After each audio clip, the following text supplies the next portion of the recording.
चंड जी चांडाण हेठ उठे जे होगान में ठरी पियल हवाउन आधार सिंध समेत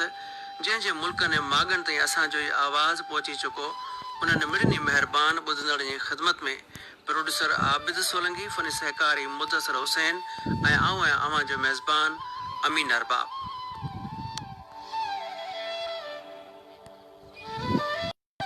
सिरकी पट पइजी वियल मींहं फुड़े जो ॻाल्हियूं अॼु बि थींदियूं साॻियूं बाज़ौक़ दिलनि जे देस में गॾु कंदासीं देस परदेस वारा पिरी ऐं रूह रचंदियूं कंदासीं इहो चई त कुझु घड़ियूं जाग जो अॼु ॻाल्हियूं आहिनि घणियूं कुझु घड़ियूं जाग जो अॼु ॻाल्हियूं आहिनि घणियूं वरी अॼु वाग जो अॼु ॻाल्हियूं आहिनि घणियूं चांडो किन राति में उगाए साग जो अॼु ॻाल्हियूं आहिनि घणियूं।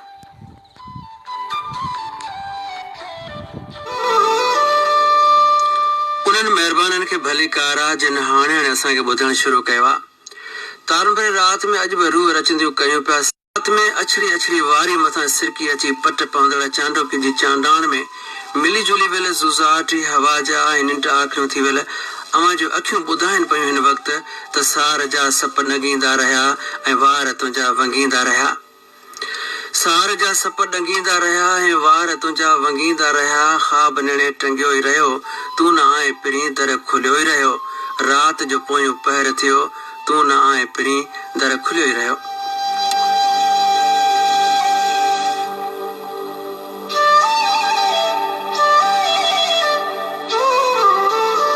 अचण जहिड़े से सियाके में आसाए ते हिन दिल अंगण मथे अखियूं पेर करे हली अचण जहिड़ा पल इन ॻाल्हि जी पक न त सिक ऐं उकीर जे हिन जान के का बि नज़र न आहे लॻी अञा थधड़ो थधड़ो चंड आऊं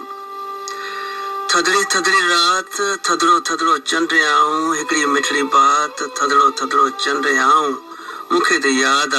तोखे भले यादि हुजे न हुजे धुंधली धुंधली यादि थधड़ो थधड़ो चंड आऊं।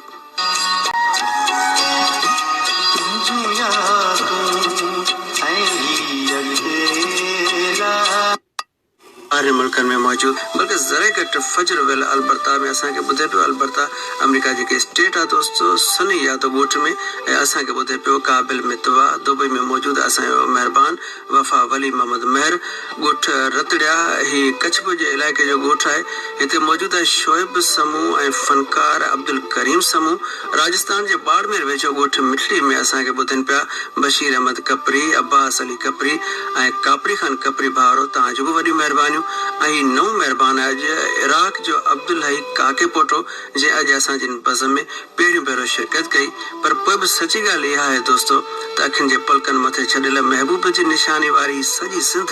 अॼु बि इन ॻाल्हि ते गंढ ॿधी बीठल त सिक सुरियाई ऐं सचाई जे तंदनि में वेढ़ियल मुख दीद जो दीदार अलाए कॾहिं थींदो।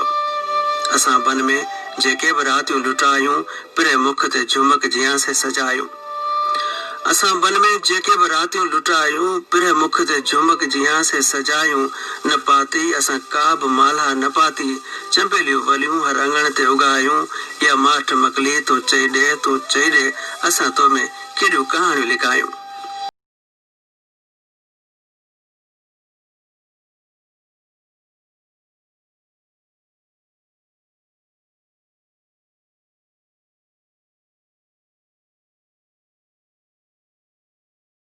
तारुनि भरी राति में बाहों ते थक भंजींदड़ बंबन उन्हनि वारनि जी वार्ता जे मन लुभाईंदड़ एहसास चवनि था त थधी थधी राति मौसम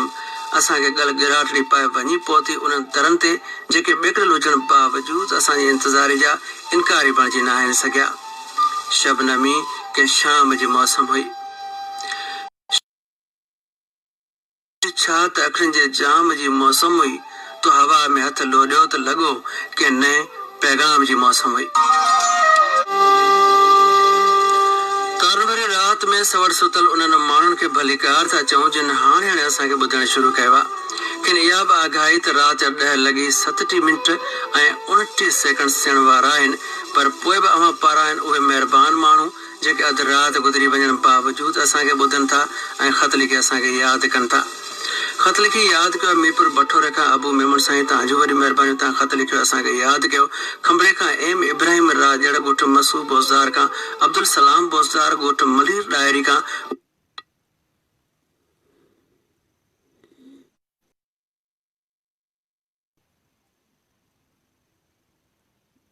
जाम साहब का सीनियर रेलवे जमादार मोहम्मद यूसुफ जरदारी ऐं निज़ाम खान जरदारी नौशर फिरोज खान शाद शाह मोहम्मद डायरी ऐं मीर हसन मेहर गुठ मुराद जागीरानी खान गौस बख्श खोसो गुठ मीर ठारे खान डावच का मोहम्मद अयूब डावच मोहम्मद यूसुफ डावच फुलरियो खान सोढो खान मरी मोहम्मद देरो जतोई खान मजर अली भुट्टे याद कयो खैरपुर नाथन शाह का कम कुंभार साईं तव्हांजी वॾी महिरबानी तव्हां बि ख़त लिखियो आहे ही मैसेज आहे असांजे साम्हूं FM जे मशहूर RJ लाला रमीज़ हिंगोरजे जो लाला साईं वॾी महिरबानी तव्हां असांखे SMS करे यादि कयो तव्हांजो ॿुधण में असां लाइ एज़ाज़ प्रीतम आबाद खां मोहम्मद रहीम बिरोही तलार खां परदेसी संदेश चवनि था त राति जॾहिं विठरे यादि मूंखे कजांइ ककर कण कण करे यादि मूंखे कजांइ पर नाज़बो हुगान में धोतल दिलनि जो अरमान ठला चंड चांडो क्यों मेड़ींदो वञा ऐं तोखे यादि कंदो थो वञा चंड चांडो क्यों मेड़ींदो वञा ऐं तोखे यादि कंदो थो वञा मुंदो मांदो क्यों मेड़ींदो वञा ऐं तोखे यादि कंदो थो वञा